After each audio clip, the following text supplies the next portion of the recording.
Deuteronomy chapter 6, verses 1 to 25.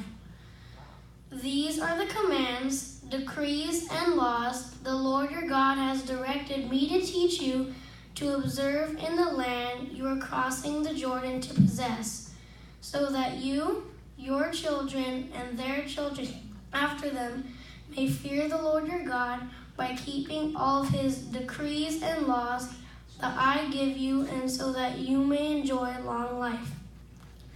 Hear, Israel, and be careful to obey, so that it may go well with you, and you may increase greatly in a land flowing with milk and honey, just as the Lord, the God of your ancestors, promised you. Hear, O Israel, the Lord our God, the Lord is one.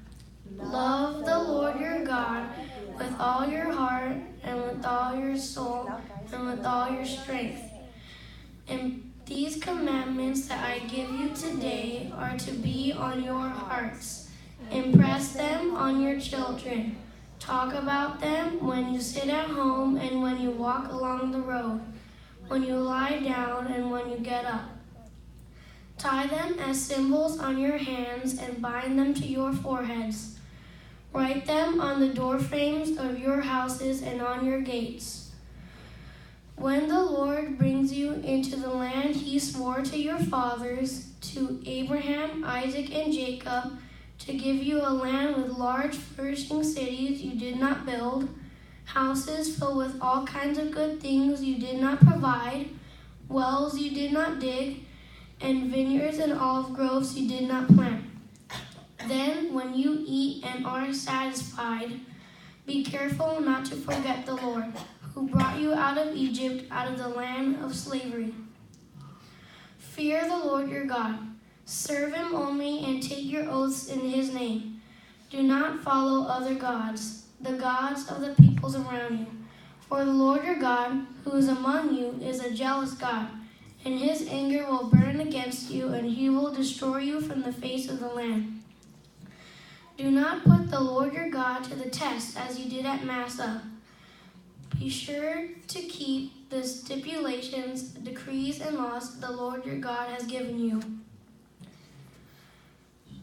Do what is right and good in the Lord's sight, so that it may go well with you, and you may go in and take over the good land the Lord promised an oath to your ancestors, thrusting out all your enemies before you, as the Lord said. In the future, when your son asks you, what is the meaning of the stipulations, decrees, and laws the Lord your God has commanded you?